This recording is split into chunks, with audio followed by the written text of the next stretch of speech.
Meu nome é delegado Roberto Machado e em 22 anos de carreira na Polícia Civil de São Paulo, jamais havia visto um caso tão complexo quanto o desaparecimento de Eduardo Santos Ferreira. Quando sua esposa registrou o boletim de ocorrência na manhã de 16 de março de 2023, eu não imaginava que aquele caso me levaria às profundezas do Pantanal e revelaria uma rede de crimes que abalaria o mundo empresarial paulista.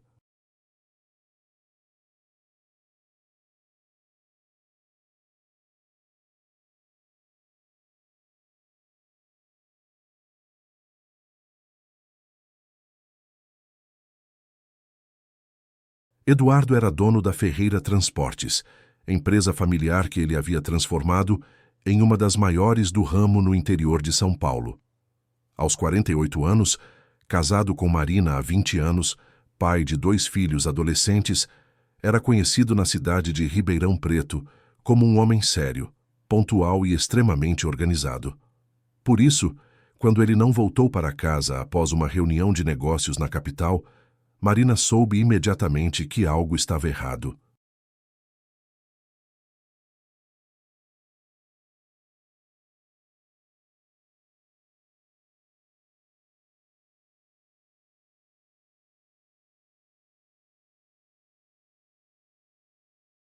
O que descobrimos 3 meses depois, em uma fazenda abandonada no coração de Mato Grosso, mudou para sempre minha percepção sobre até onde a ganância humana pode chegar.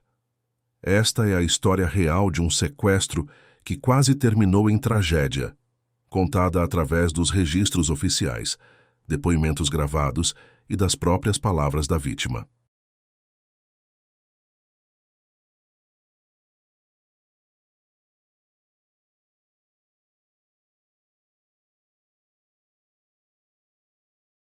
15 de março de 2023, Ribeirão Preto, São Paulo.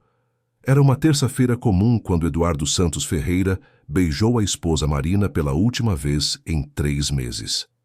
Às 6:30 da manhã, como sempre fazia, ele tomou seu café preto sem açúcar, leu rapidamente as notícias no celular e verificou a agenda do dia com sua assistente, Carla.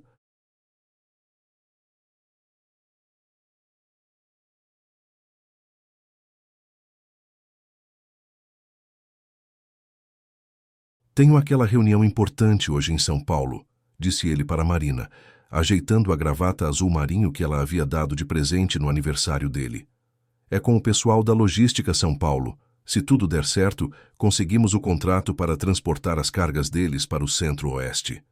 Marina lembra-se perfeitamente dessas palavras porque Eduardo estava animado.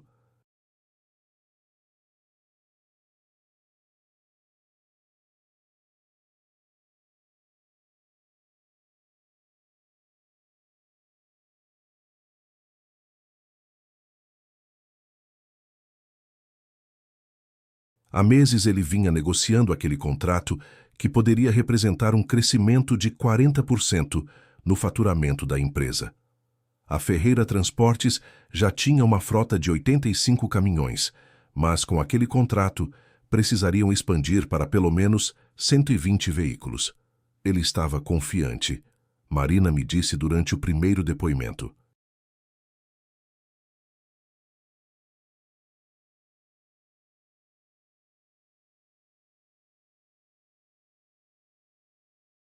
Disse que ia fechar negócio e que talvez chegasse mais tarde, porque os paulistanos gostam de jantar depois das 9 da noite. Às 7:15 da manhã, Eduardo entrou na sua Hilux prata, placa FRE2H34, e saiu de casa acenando pela janela. Seria a última vez que Marina o veria por 93 dias. A viagem até São Paulo levaria aproximadamente 4 horas. Eduardo havia marcado a reunião para as 2 da tarde em um escritório no Itaim Bibi.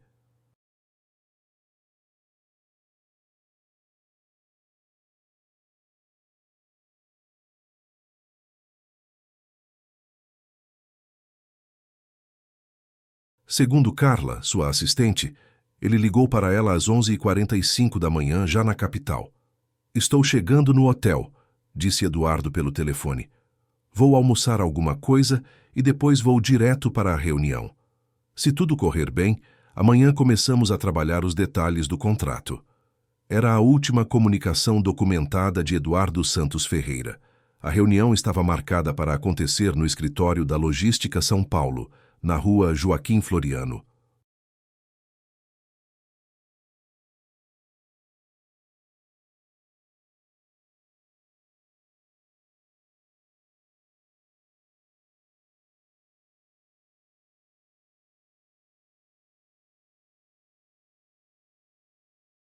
O prédio, um edifício comercial de vidro espelhado com 22 andares, fica no coração do Distrito Financeiro Paulistano.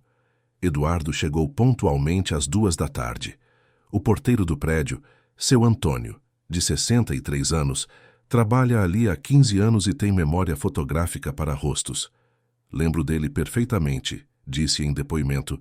Um homem alto, cabelo grisalho nas têmporas, terno azul marinho bem cortado.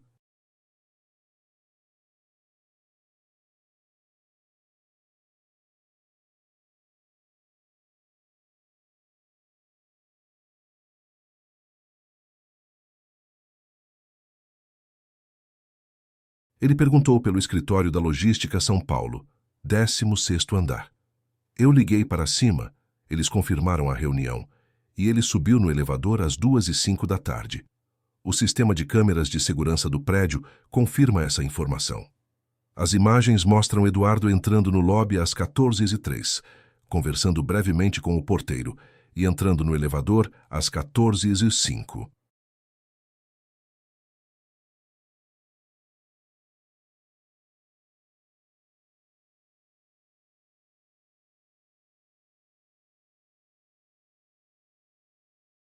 Ele vestia exatamente as roupas que Marina havia descrito: terno azul marinho, gravata azul, sapatos pretos bem polidos e carregava uma pasta executiva de couro marrom.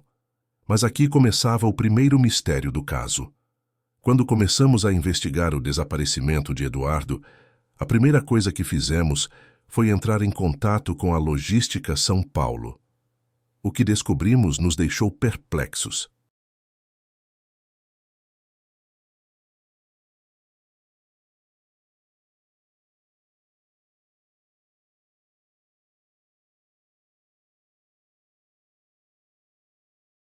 Não temos nenhuma reunião marcada com esse senhor, disse Patrícia Mendes, gerente administrativa da empresa. Na verdade, nem conhecemos a Ferreira Transportes. Nossa carteira de fornecedores está fechada há 2 anos. Verificamos os registros da empresa. A Logística São Paulo era real, estava registrada há 12 anos, mas nunca havia tido qualquer contato com Eduardo ou sua empresa.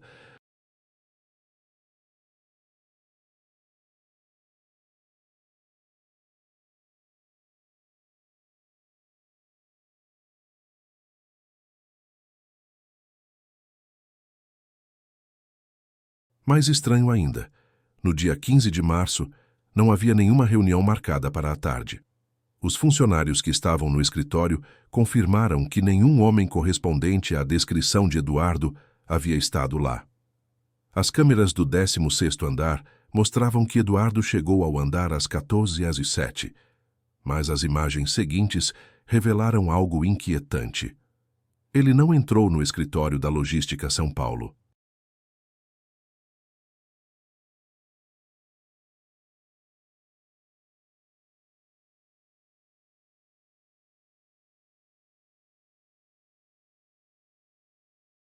Em vez disso, foi direto para o final do corredor, onde entrou em uma sala comercial que estava alugada havia apenas uma semana.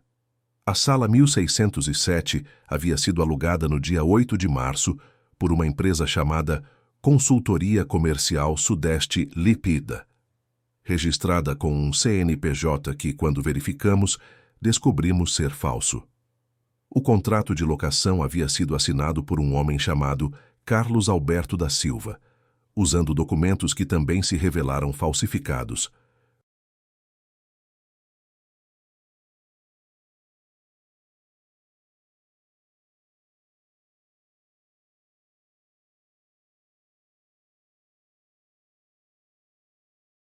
Foi tudo muito rápido, disse Dona Maria, funcionária da administradora do prédio. O homem chegou numa segunda-feira, disse que precisava da sala para uma semana de reuniões importantes, pagou um mês adiantado em dinheiro e assinou o contrato.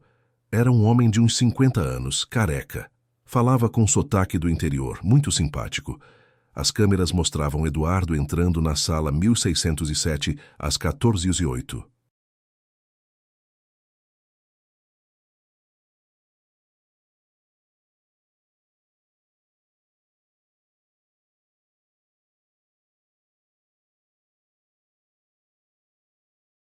Depois disso, por 2 horas e 15 minutos, não há nenhuma imagem dele saindo. A próxima gravação relevante acontece às 16h23, quando 3 homens saem da sala carregando 2 malas grandes e uma caixa de papelão. Os 3 homens usavam bonés e mantinham a cabeça baixa, claramente evitando as câmeras. Eles pegaram o elevador e desceram direto para o subsolo, onde ficava o estacionamento.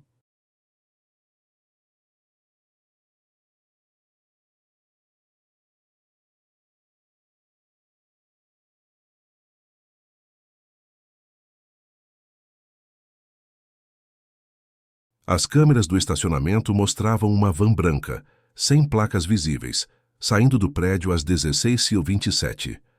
Eduardo Santos Ferreira havia simplesmente desaparecido. O primeiro sinal de que algo estava muito errado veio às 8 da noite, quando Eduardo não atendeu às ligações de Marina. Ela ligou várias vezes para o celular dele, mas ia direto para a caixa postal. Preocupada, Marina ligou para o hotel onde Eduardo estava hospedado.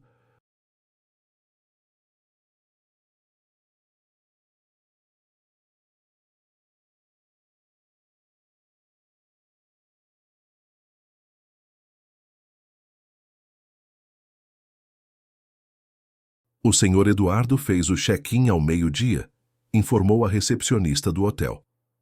Mas não retornou ao quarto. Suas bagagens ainda estão aqui. Às 10 da noite, Marina ligou para Carla, a assistente de Eduardo, que confirmou que ele não havia feito contato desde a ligação da manhã.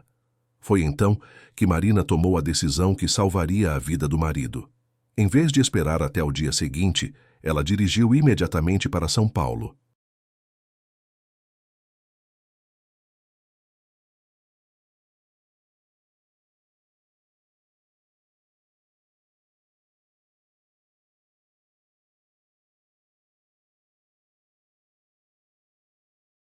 Chegando ao hotel às 2 da madrugada, Marina encontrou as roupas de Eduardo ainda arrumadas na mala, o notebook fechado sobre a cama e o carregador do celular na tomada. Tudo indicava que ele havia planejado voltar. Às 6 da manhã de 16 de março, Marina estava na delegacia mais próxima, registrando o desaparecimento do marido.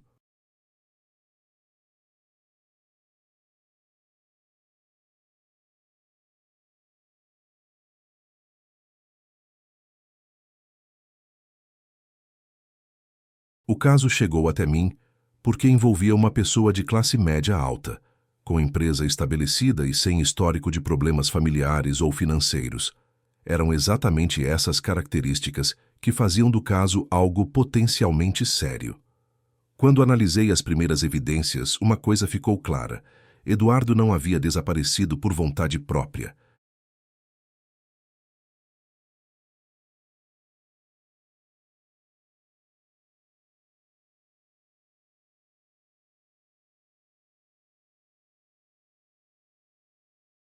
Alguém havia preparado uma armadilha muito bem elaborada, usando informações específicas sobre seus negócios para atraí-lo a uma reunião fictícia em São Paulo. A pergunta que não queria calar era: quem tinha acesso a essas informações? E, mais importante, onde estava Eduardo Santos Ferreira? A investigação de um sequestro é uma corrida contra o tempo. Cada hora que passa reduz as chances de encontrar a vítima viva.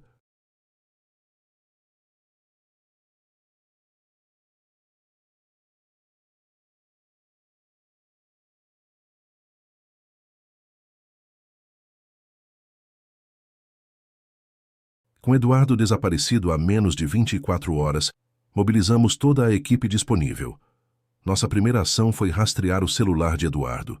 Os dados da operadora mostravam que o aparelho havia sido desligado às 16h20 do dia 15 de março, aproximadamente no momento em que ele entrou na sala 1607. A última localização registrada era exatamente o prédio no Itaim Bibi.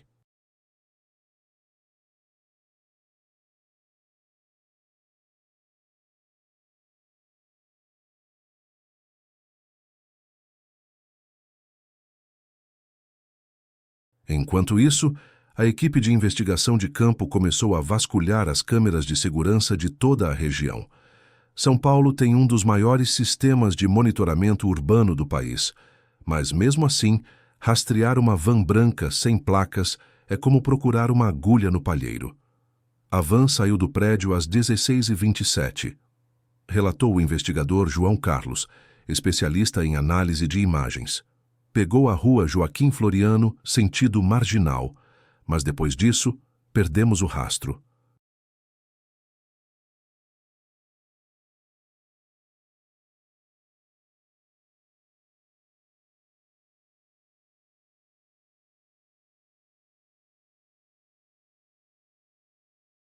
Eles conheciam bem o sistema de câmeras da cidade e evitaram as principais avenidas.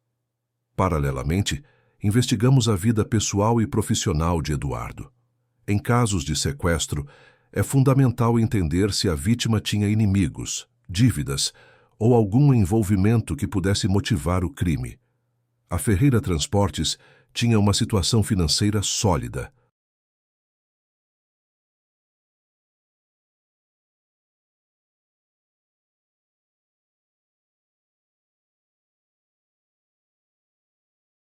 A empresa estava registrada há 22 anos, tinha um faturamento anual de aproximadamente 12 milhões de reais e não apresentava dívidas significativas. Eduardo pagava todos os impostos em dia, tinha um relacionamento estável com fornecedores e funcionários, e não havia registro de conflitos trabalhistas ou comerciais. Eduardo é um homem honesto, disse Marcos Ferreira, irmão mais novo e sócio minoritário da empresa. Ele nunca se envolveu em nada questionável.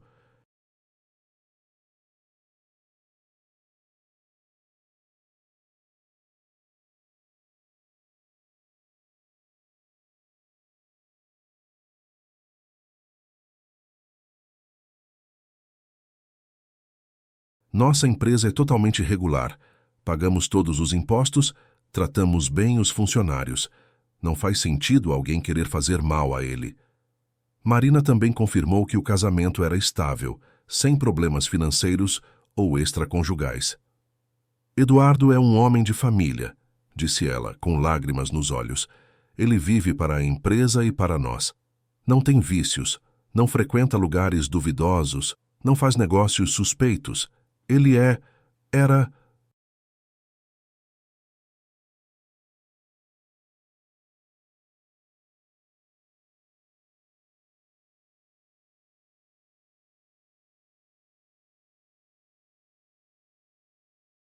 É um homem simples e trabalhador. Mas havia algo que chamou nossa atenção. Eduardo vinha recebendo ligações de um número desconhecido nas últimas 2 semanas. Segundo Carla, sua assistente, eram sempre ligações rápidas e Eduardo atendia com um alô formal. Ouvia por alguns segundos e desligava sem dizer mais nada. Eu perguntei para ele sobre essas ligações, disse Carla. Ele disse que era alguém oferecendo serviços de consultoria empresarial. Nada importante.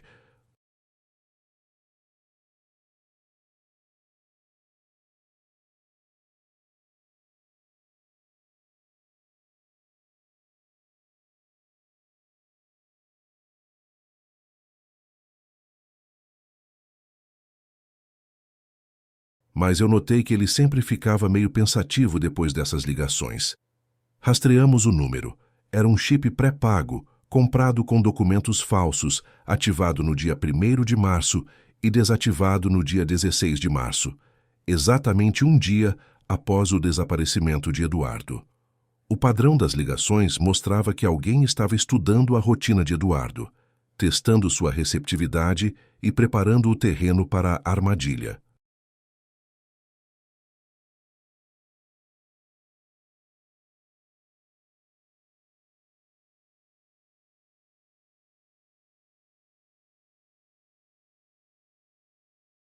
Na segunda semana de investigação, recebemos uma informação que mudou o rumo do caso.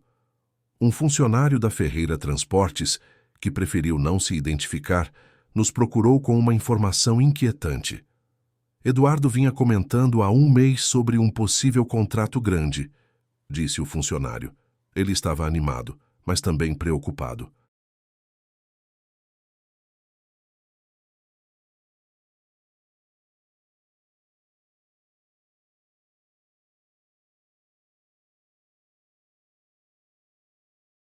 Disse que poderia ser o negócio da vida dele, mas que envolvia transportar cargas para o Centro-Oeste, especificamente para Mato Grosso. Essa informação era crucial, porque, segundo nossa investigação, Eduardo nunca havia feito transportes para Mato Grosso. Sua empresa atendia principalmente o interior de São Paulo e o sul de Minas Gerais. Por que alguém especificamente de Mato Grosso entraria em contato com ele?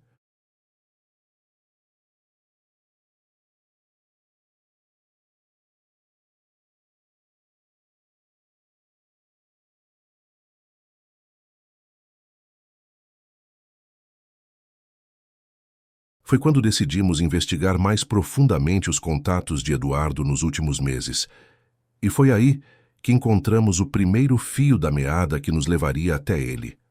3 semanas após o desaparecimento, nossa investigação estava estagnada. Tínhamos evidências de que Eduardo havia sido sequestrado, mas nenhuma pista concreta sobre seus sequestradores. Foi quando recebemos uma ligação que mudaria tudo.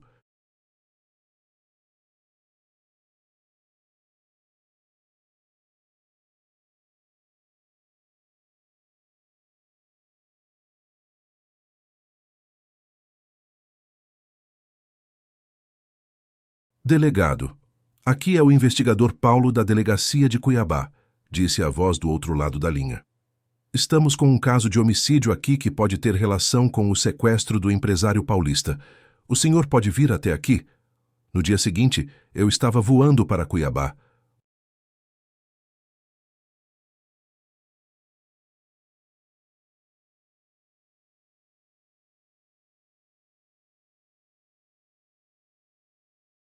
O caso que havia chamado a atenção da polícia local era o assassinato de um homem chamado Rogério Silva Santos, de 45 anos, encontrado morto em sua chácara na periferia de Cuiabá no dia 5 de abril.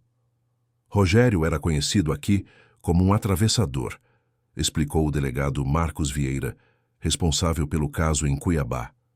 Ele intermediava negócios entre empresários do Sul e Sudeste com produtores rurais do Centro-Oeste.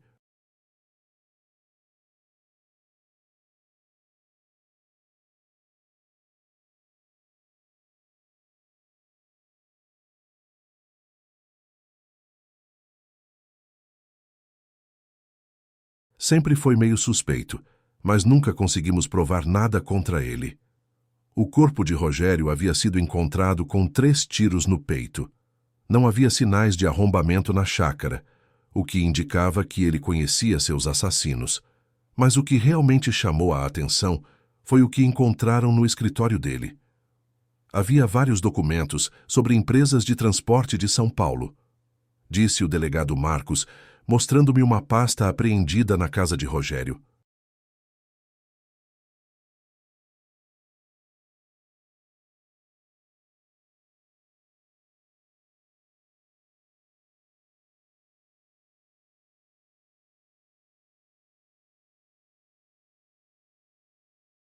E olha só o que encontramos aqui.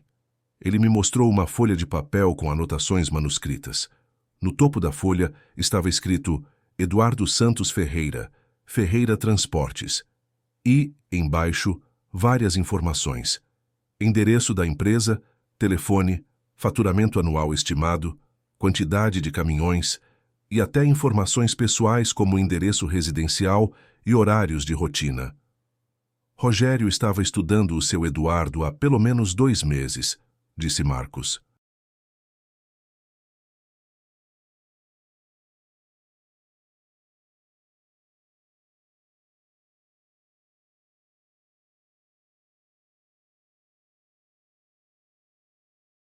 Temos evidências de que ele foi contratado por alguém para mapear a vida pessoal e empresarial de várias pessoas, incluindo seu empresário. Mas havia algo ainda mais perturbador na pasta de Rogério: fotos. Várias fotos de Eduardo saindo de casa, chegando na empresa, almoçando em restaurantes de Ribeirão Preto. Alguém havia contratado um serviço profissional de vigilância. O problema, continuou Marcos, é que mataram Rogério antes de ele entregar o trabalho completo.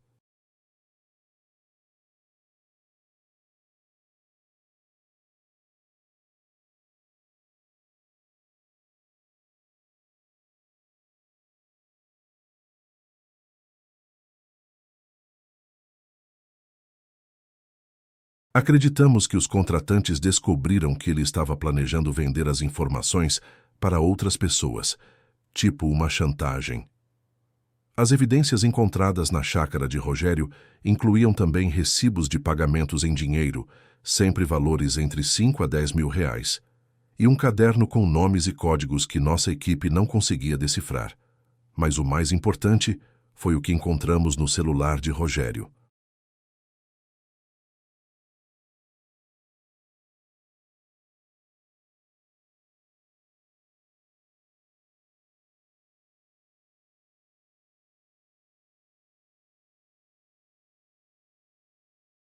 Mensagens de WhatsApp enviadas até 3 dias antes de sua morte mostravam que ele estava negociando a entrega de mercadoria especial para um local específico, uma fazenda abandonada a 180 quilômetros de Cuiabá, na região de Cáceres, próxima à fronteira com a Bolívia. O produto chegou conforme combinado, dizia uma das mensagens enviadas por Rogério no dia 17 de março, 2 dias após o desaparecimento de Eduardo. Está sendo armazenado no local solicitado.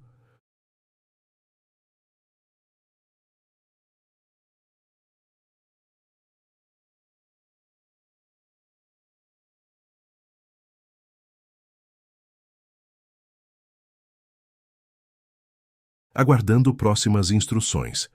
A resposta vinha de um número também pré-pago. Mantenha seguro até segunda ordem.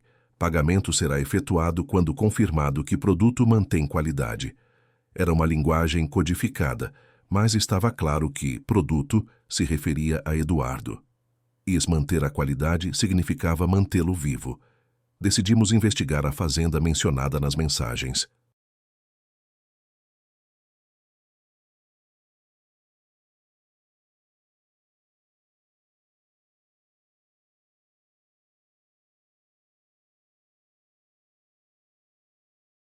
Segundo os registros do INCRA, a propriedade pertencia a uma empresa fantasma registrada nas Ilhas Cayman. A fazenda havia sido abandonada há 5 anos, desde que seu antigo proprietário foi investigado por grilagem de terras e tráfico de animais silvestres. É um local perfeito para esconder alguém, disse o cabo Rodrigo, da Polícia Militar de Mato Grosso, que conhecia bem a região. Fica no meio do nada. A propriedade mais próxima está a 15 quilômetros de distância.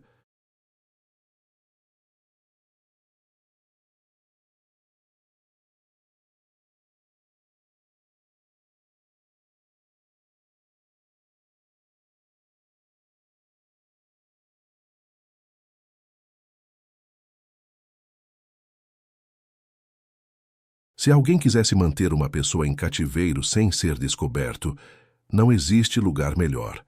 A fazenda fica numa região de transição entre o Pantanal e a Chapada dos Guimarães. São dezenas de milhares de hectares de cerrado e mata densa, cortados por rios e brejos que ficam intransitáveis durante a época das chuvas.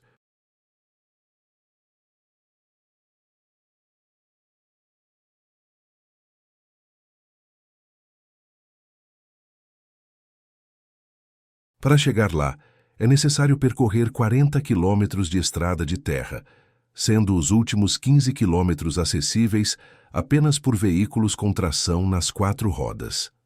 No dia 12 de abril, quase um mês após o desaparecimento, organizamos uma operação para investigar a fazenda.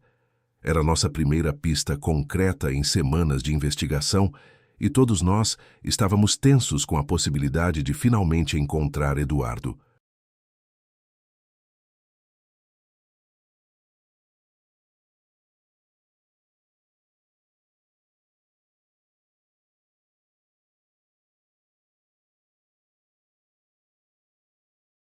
O que descobrimos lá mudaria completamente nossa percepção sobre o caso. A operação para investigar a fazenda abandonada foi planejada com extremo cuidado. Se Eduardo estivesse realmente sendo mantido em cativeiro naquele local, uma abordagem descuidada poderia colocar sua vida em risco.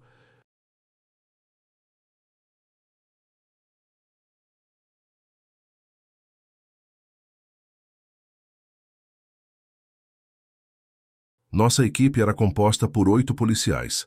Eu, o delegado Marcos de Cuiabá, 4 investigadores especializados em sequestro e 2 policiais militares que conheciam bem a região do Pantanal.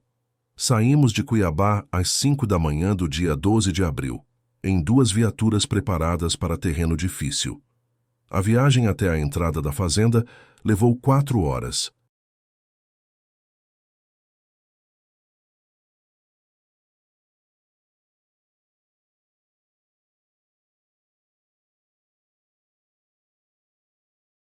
Os últimos 40 quilômetros foram percorridos em estrada de terra batida, que, com as chuvas de março, havia se tornado um verdadeiro desafio. Várias vezes tivemos que parar para desentocar os veículos de buracos lamacentos. Essa região fica praticamente isolada durante a época das chuvas, explicou o cabo Rodrigo enquanto dirigia. É por isso que quem quer se esconder escolhe lugares como este.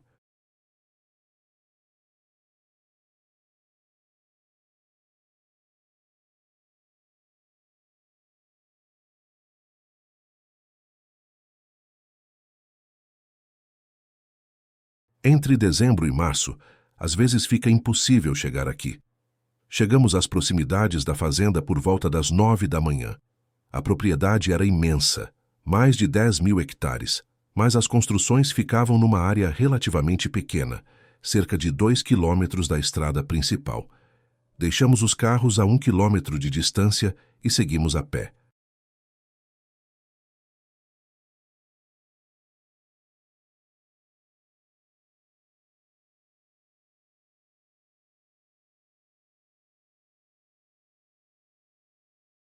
O que vimos foi uma típica fazenda abandonada do centro-oeste. Uma casa-sede de 2 andares, com a tinta descascada, 3 galpões enferrujados, um curral destruído e uma antiga torre de água que havia desabado parcialmente. Vegetação do cerrado estava tomando conta de tudo, e o silêncio era quebrado apenas pelo canto de pássaros e o zunido de insetos, mas havia sinais recentes de atividade humana.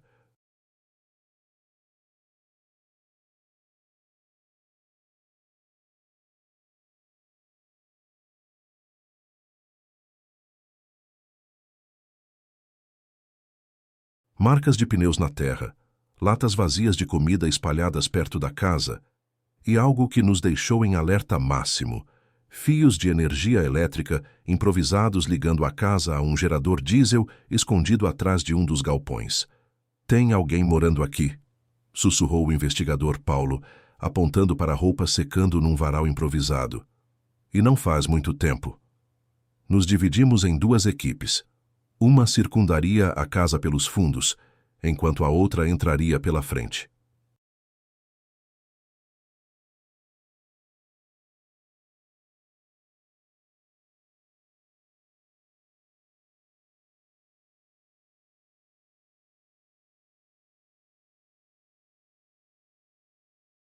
O plano era surpreender qualquer pessoa que estivesse no local, evitando que tivessem tempo de destruir evidências ou, no pior dos casos, fazer mal ao Eduardo. Quando nos aproximamos da casa-sede, pudemos ouvir vozes vindas do interior. Eram pelo menos 2 homens conversando em tom baixo. Um deles tinha sotaque característico do interior de São Paulo, o que nos deixou ainda mais tensos. Às 9h43 da manhã, demos início à operação. Polícia!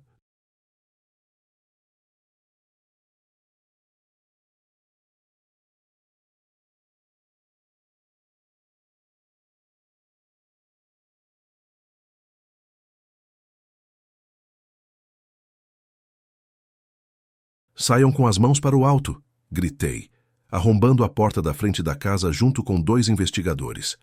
O que encontramos no interior da casa foi uma verdadeira central de operações criminosas. Na sala principal, havia 3 homens, 2 dormindo em colchões no chão e um terceiro que estava acordado, tomando café, e que ficou paralisado quando nos viu. Não se mexam, mãos na cabeça, gritamos, com as armas apontadas. Os homens se renderam sem resistência.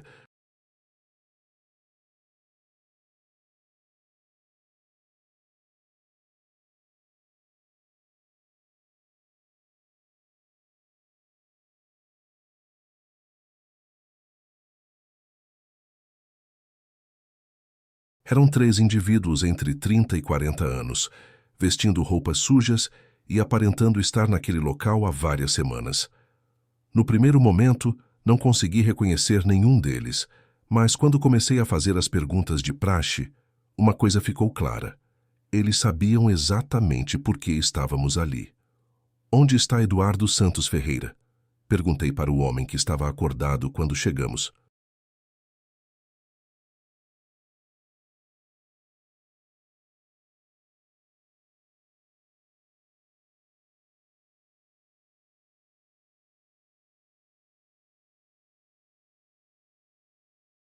Eu não sei de nada, ele respondeu, mas o nervosismo em sua voz era óbvio.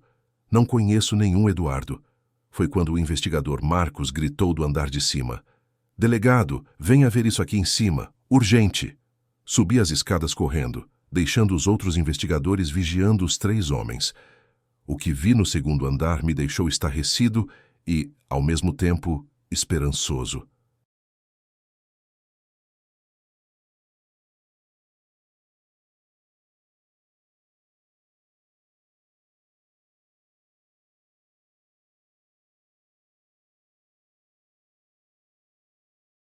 Num dos quartos, havia claros sinais de que alguém havia sido mantido em cativeiro. Uma cama de solteiro com correntes soldadas na estrutura de ferro, baldes que obviamente eram usados como vaso sanitário, embalagens vazias de comida e várias garrafas de água espalhadas pelo chão. Mas o mais importante, numa mesa improvisada no canto do quarto, havia documentos pessoais de Eduardo.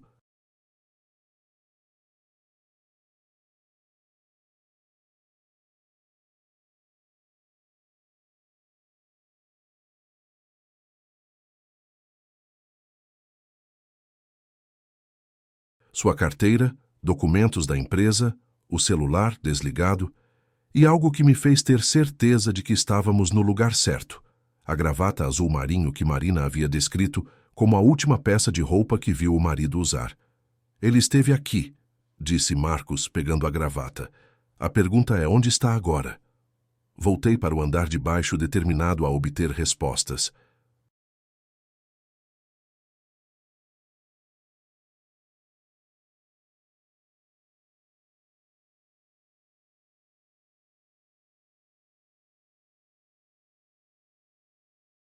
Os 3 homens continuavam sentados no chão, com as mãos na cabeça. Mas agora eu tinha evidências concretas. Vocês têm 5 segundos para me dizer onde está Eduardo Santos Ferreira, disse, colocando a gravata azul na frente deles.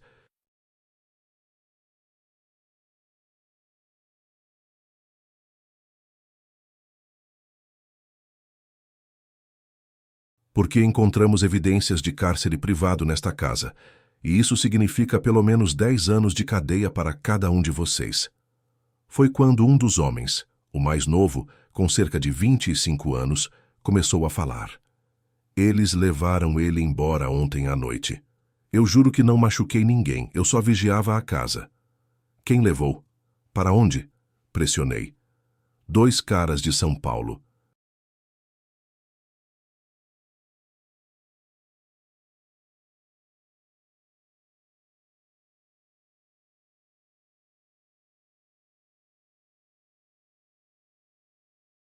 Chegaram numa Hilux branca ontem às 8 da noite e disseram que o serviço havia mudado, que tinham que levar o cara para outro lugar. Meu coração disparou. Eduardo estava vivo, pelo menos até a noite anterior. Mas onde estavam os sequestradores agora? E por que haviam mudado Eduardo de local? A resposta para essa pergunta revelaria a verdadeira dimensão do crime que estávamos investigando. O depoimento do jovem sequestrador nos deu informações cruciais.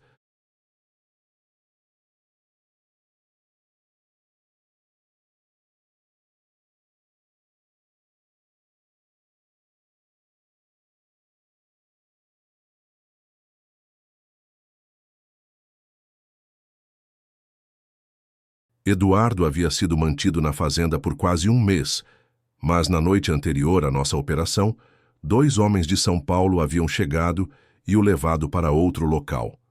Segundo ele, os sequestradores estavam nervosos porque a polícia estava se aproximando. Eles ficaram sabendo que a polícia estava investigando a morte do Rogério, disse o rapaz, que se identificou como Júnior.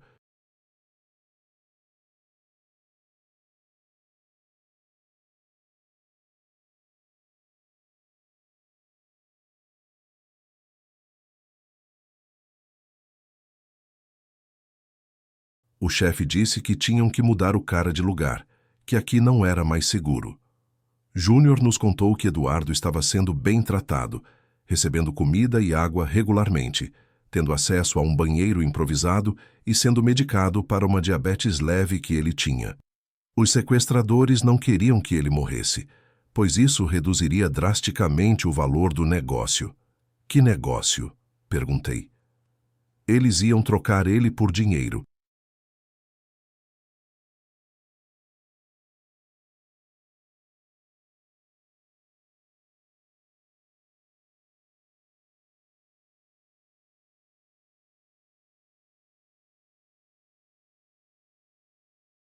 Não sei quanto, mas ouvi eles falando de muito dinheiro. Milhões. Mas havia algo estranho. Durante quase um mês de cativeiro, os sequestradores nunca haviam entrado em contato com a família de Eduardo para pedir resgate.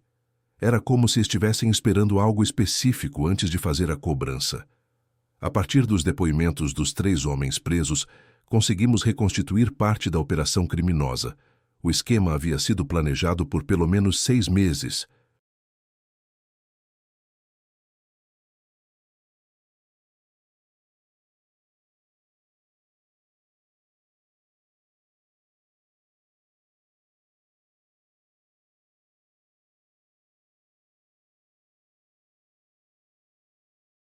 Rogério Silva Santos, o homem assassinado em Cuiabá, havia sido contratado para mapear a vida de vários empresários do transporte no interior de São Paulo.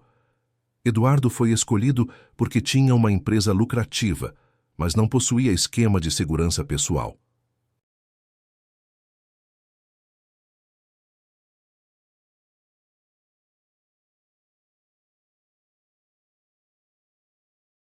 O plano era atraí-lo para São Paulo, com a promessa de um grande contrato, sequestrá-lo em pleno centro da cidade, onde seria mais difícil rastrear, transportá-lo para Mato Grosso e mantê-lo em cativeiro até que uma quantia específica fosse reunida. Mas o que os sequestradores não esperavam era que Rogério tentasse chantagear outros membros da quadrilha.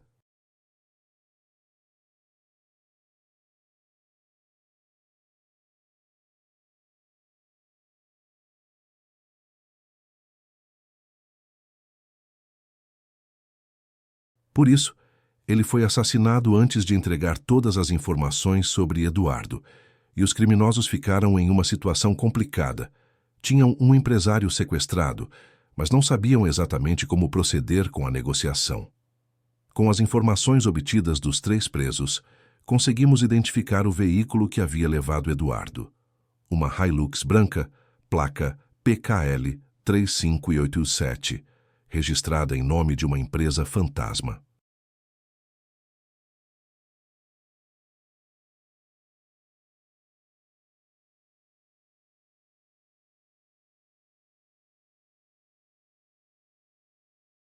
Acionamos todas as forças policiais de Mato Grosso para localizar o veículo.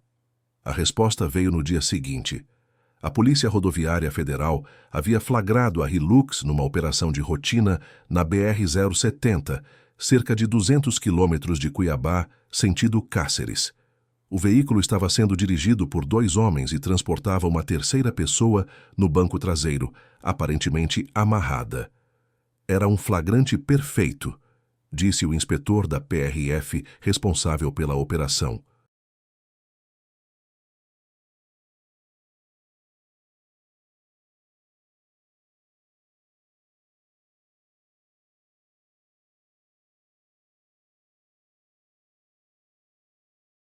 Quando mandamos o veículo parar, os 2 homens na frente tentaram fugir a pé, mas foram capturados. No banco traseiro, encontramos Eduardo Santos Ferreira. Às 3h20 da tarde do dia 13 de abril, 91 dias após seu desaparecimento, Eduardo Santos Ferreira estava livre. Quando cheguei ao hospital de Cuiabá, onde Eduardo estava sendo atendido, encontrei um homem fisicamente debilitado, mas mentalmente lúcido.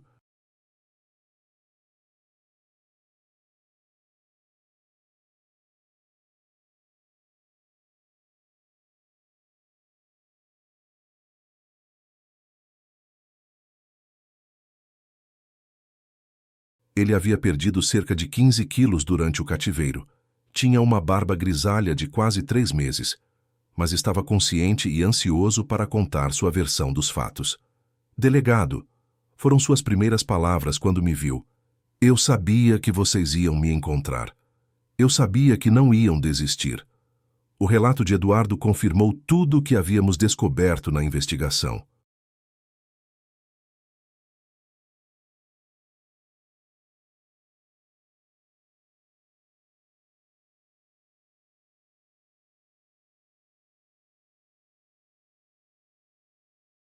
Ele havia sido atraído para São Paulo por um contrato fictício, sequestrado no prédio do Itaim Bibi, transportado em uma van até uma casa na periferia de São Paulo e depois levado de caminhão até a fazenda em Mato Grosso. Durante os 3 meses, eles me disseram várias vezes que logo eu seria libertado, contou Eduardo, que era só uma questão de tempo que estavam esperando o negócio ser concluído.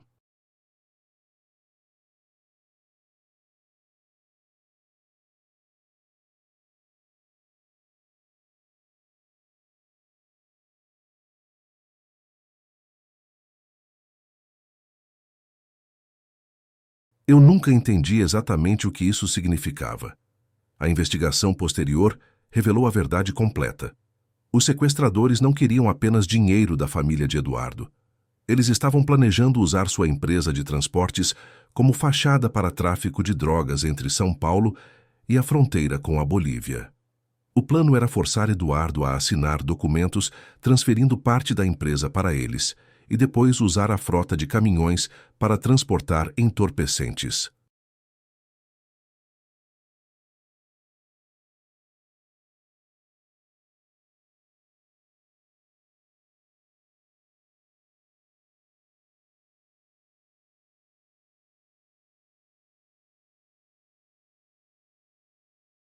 Era um esquema muito mais sofisticado do que um simples sequestro por dinheiro, explicou o delegado Marcos.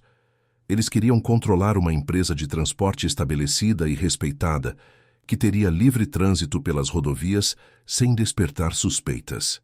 No total, 7 pessoas foram presas pelo sequestro de Eduardo Santos Ferreira.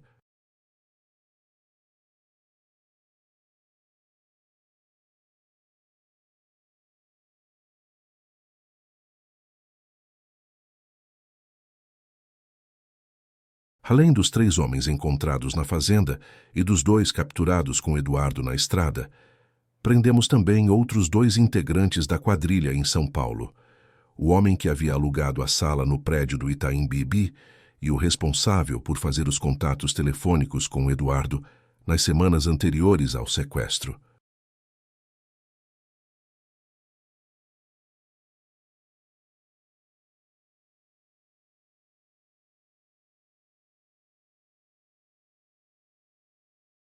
Eduardo retornou para casa no dia 20 de abril de 2023, sendo recebido por Marina, pelos filhos, funcionários da empresa e dezenas de amigos que acompanharam o caso pelos noticiários. Foi a experiência mais terrível da minha vida, disse Eduardo em entrevista coletiva uma semana após sua libertação. Mas também me ensinou o valor da família, dos amigos e da esperança. Nunca duvidei que a polícia me encontraria.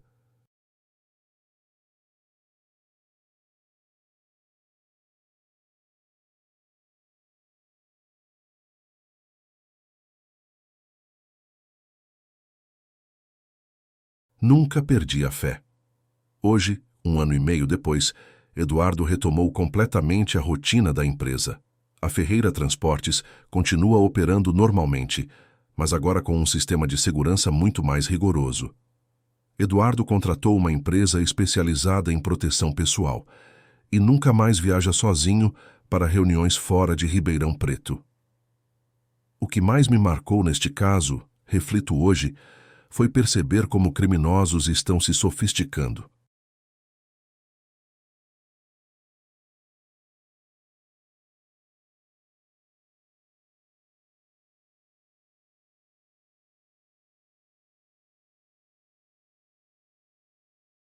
Não era um sequestro comum por dinheiro.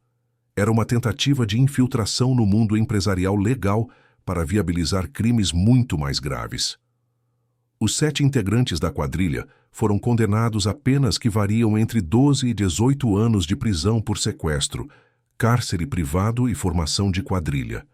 O julgamento durou 8 meses e revelou detalhes assustadores sobre como o crime organizado está evoluindo no Brasil.